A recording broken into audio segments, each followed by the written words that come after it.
At ito ang aking tanghalian at hapunan.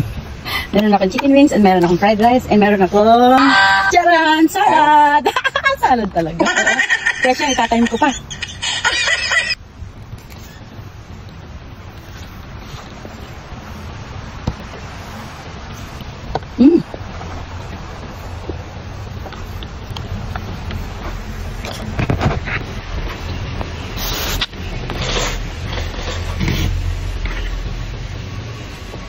Dami ko datanim mo.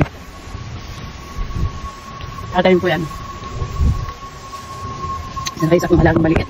Yung parang malapit na akong mga yahiyat dahil yung mga alaga ko habang kumakain ako nakatingin. Hindi bali ito at tulog na tulog ito. Ang sarap ng tulog. Tapos itong dalawang magkapatid na to, ang sarap din ng tulog. Pero itong dalawa na to para mahahadik ito. O yan, tingnan mo yan. Sarap ng tulog, talaga naman, ulit-ulit.